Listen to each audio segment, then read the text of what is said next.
एक कंट्री के president executive order sign करने का सोच रहे हैं जिससे कि मेल इन वोटिंग सिस्टम को बैन कर दिया जाए और ईवीएम्स इलेक्ट्रॉनिक वोटिंग मशीन्स को एलिमिनेट कर दिया जाए।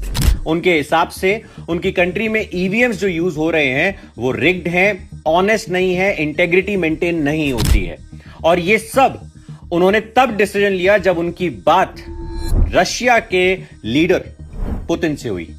और मैं बात कर रहा हूं मिस्टर टैरिफ ट्रंप और अमेरिका की, जो उनके यहां 2026 में मिड टर्म इलेक्शन आ रहे हैं। बेसिक सिंपल वर्ड में बता दूं तो ये वो इलेक्शन है जो लॉ मेकिंग बॉडी होती है यूएस की, उसकी सीट्स उसमें कौन बैठेगा डिसाइड करते हैं। और अगर प्रेसिडेंट की पार्टी के लोग नहीं हुए उसमें, तो जो वो ऑर्डर्स पास कर देते हैं या जो वो लॉ बनाने की कोशिश करते हैं उसको हैम्पर किया जा सकता है। तो अब वो ये कह रहे हैं कि हम प्रोसेस बदलेंगे और हम वापस बैलेट सिस्टम पे जाएंगे, पेपर वोटिंग पे जाएंगे और हैंड काउंटिंग होगी वोट्स की। उन्होंने एक दो तरीके और सजेस्ट करे, बट बात क्या है?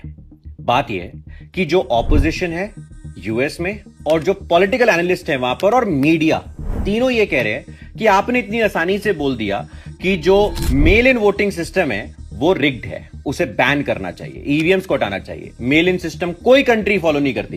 तो उन्होंने बताया कि 34 अदर कंट्रीज में भी mail in voting system use होता है। तो उन्होंने ट्रंप से एक क्वेश्चन पूछा कि आप किस बेसिस पे कह रहे हैं, क्योंकि अभी तक आपने एक भी प्रूफ नहीं दिया, सिर्फ पुतिन जी ने कहा और आपने मान लिया।